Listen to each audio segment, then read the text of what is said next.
کوئی شکر کی پٹی بھی باندھ نہیں تھا. حضرت ایوب 18 سال بیمار رہے. زوجہ کہنے لگی دعا کر لو, تو آپ فرمانے لگے بی بی سے کہ صحت کتنی دیر رہی؟ اس نے کہا 60 سال. تو آپ فرمانے لگے ذرا بیماری کو بھی 60 سال گزر لینے دو, پھر دعا بھی کر لیں گے. یہ دعا کی, اللہ یہ لفظ کہے, اللہ نے صحت دے دی, تندرستی آ گئی. ایک دن گھر میں بیٹھے بیٹھے زوجہ کہنے لگی کہ ایوب یہ بتاؤ دکھ اچھے کہ سکھ؟ آپ فرمانے لگے سارے دن ہی اللہ کے ہیں, پر دکھ بڑے اچھے تھے. مجھ سے پوچھو تو دکھ بڑے اچھے تھے. کہا کس طرح؟ تو حضرت ایوب فرمانے لگے جب میں بیمار تھا تو 24 گھنٹے میں ایک دفعہ میرا رب میرا حال پوچھا کرتا تھا. ایک دفعہ میرا اللہ پوچھتا تھا ایوب تیرا حال کیا ہے؟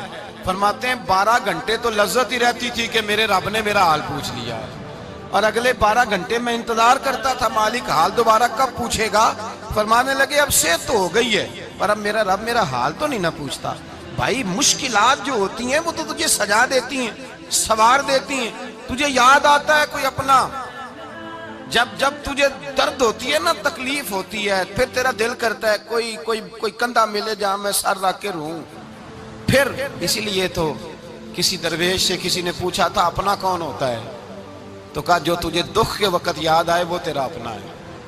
جو تجھے عین آزمائش کے وقت یاد آئے اور تجھے اس کا نمبر فوراً تیرے موبائل پہ چلنے لگے, وہ تیرا اپنا سجن ہے جس کو تو دکھ کے وقت یاد کرے. تو بھائی مشکلات کے بعد جو اللہ آسانی دیتا ہے. حضرت ابراہیم کو آگ میں بھی پھینکا گیا, حضرت ابراہیم علیہ السلام کو ستایا بھی گیا, نکالا بھی گیا, لیکن جب ان مشکلات سے گزرے تو میرا رب فرماتا ہے وَإِذِ ابْتَلَىٰ إِبْرَاهِيمَ رَبُّهُ بِكَلِمَاتٍ فَأَتَمَّهُنَّ قَالَ إِنِّي جَاعِلُكَ لِلنَّاسِ إِمَامًا. کہا جب ابراہیم پورے اترے تو پھر ہم نے انہیں امام بنا دیا. یا اللہ کس طرح کی امامت دی؟ فرمایا میں نے اتنی اعلیٰ شان عطا کی ہے کہ اپنے لاڈلے رسول کو جناب ابراہیم کی نسل میں پیدا فرما دیا ہے. میں نے مصطفیٰ کو ان کی نسل میں پیدا کر دیا, قیامت تک کے لیے ان کا وقار بڑھا دیا. اللہم صلی علی محمد وعلی آل محمد کما صلیت علی ابراہیم وعلی آل ابراہیم. ان کی عظمت بڑھا دی, اس لیے کہ جب وہ آزمائش سے گزر کر کے آئے پھر جو آسانی دی. میرے نبی پاک صلی اللہ علیہ وسلم نے دین ابراہیمی کی بہت ساری چیزوں کو رکھا, کہا میں ملت ابراہیمی پہ ہوں. جب کوئی مشکلات کو عبور کر کے آتا ہے, جب کوئی تکلیفیں سہ کر کے آتا ہے, اس کے لیے جو اجر ہوتا ہے, اس کے لیے جو پھر اللہ کتنی ذرا بڑی توجہ کیجئے گا. لوگ سمجھتے ہیں فلاں آدمی مشکل میں ہے تو شاید مشکل میں ہی رہے گا, فلاں آزمائش میں ہے تو شاید میرا اللہ فرماتا ہے ایک مشکل دے کے میں 2 آسانیاں بھی دوں گا. تم مشکل دیکھ رہے ہو, مشکل نہ دیکھو, وہ جو اس کو بعد میں آسانی آنے والی ہے, اور ڈبل جو میں اس پر نعمت کرنے والا ہوں اس کو دیکھو. حضرت یوسف کو بھائیوں نے کنویں میں ڈال دیا تھا, اور جب کنویں سے نکلے تو مصر کے بازاروں میں بکے, اور پھر زلیخا نے الزام لگایا تو حالات بگڑ گئے. حضرت یوسف کو جیل جانا پڑا. کتنی کٹھن زندگی تھی, لیکن میرے مالک کو کچھ اور ہی منظور تھا. کنویں میں گرنے والے, بازار میں بکنے والے, جیل میں جانے والے, الزام لینے والے جناب یوسف کو رب کریم نے اسی مصر کا بادشاہ بنا دیا. اللہ پاک نے اسی مصر کا حکمران بنا دیا. یاری تیری سونا ہے پر ازمیشاں تیریاں اگ, اے سونا پرکھیا جاوند آئی پہلو نال اگاں دے لگ. اس کے لیے تھوڑا سا جتن کرنا پڑتا, تھوڑے کٹھن حالات سے گزرنا پڑتا, تھوڑی آزمائشوں کا روپ دیکھنا پڑتا. ہم چاہتے ہیں کہ ہمیں چھیڑے کوئی نہ کوئی تکلیف نہ آئے, کوئی آزمائش. یہ ہو نہیں سکتا میرے بھائی, نامی کوئی بغیر مشقت نہیں ہوا.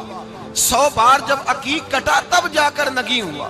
ہم چاہتے ہیں کہ ہمیں کچھ بھی دقت نہ آئے, مشکلات نہ آئے, اور مشکلات تو انسان کو سنوارتی ہیں بھائی, وہ تو نکھارتی ہیں. کبھی پوچھا کرو جا کر کے کسی گندم کے دانے سے کہ تو کہاں سے ہو کے آیا ہے, کہاں سے نکل کے آیا ہے, تو وہ بتلائے گا کہ بڑے مشکل مراحل سے گزرا ہوں, اور پھر اللہ نے مجھے طاقت دی ہے کہ میں انسان کے وجود کا حصہ بناؤں. تو بھائی کٹھن مراحل, آزمائشیں, تکلیفیں, یہ انسان کو بڑا انسان بنا دیتی, یہ اس کے لیے ترقیوں کا پیش خیمہ ہوتی. ہمارے جوان پریشان ہو جاتے ہیں, عورتیں خاص کر کے اس بات پہ توجہ کریں, وہ بڑی جلدی غم لے جاتی ہیں. وہ کہتی ہیں جانے میرا کچھ ہوگا ہی نہیں, جانے میرا کچھ ہو ہی نہیں سکتا. میرے بھائی درجنوں اور بیسیوں لوگ ایسے ہیں جن کی اولادیں نہیں تھی لیکن نام ان کا ان سے بھی زیادہ ہے جو بڑے بڑے صاحب اولاد. حضرت خواجہ معین الدین اجمیری کو جانتے ہیں آپ لوگ؟ نہیں، جو جانتے ہیں وہ بولے جانتے ہیں جی؟ لو جی، کافی سارے جانتے ہیں، تھوڑے جی رہ گئے نا۔ جانتے ہیں نا خواجہ صاحب کو؟ ان کے کسی بیٹے کو جانتے ہوں؟ نہیں جانتے، نہیں جانتے، نہیں جانتے آپ ان کے بیٹے کو۔ حضرت خواجہ معین الدین اجمیری رحمت اللہ تعالیٰ علیہ کے بیٹے کو نہیں جانتے، لیکن ویسے آپ ہندوستان میں کسی آدمی کو چھیڑ کے دیکھیں، وہ کہے گا میں خواجہ صاحب کا روحانی بیٹا ہوں، میں اولاد۔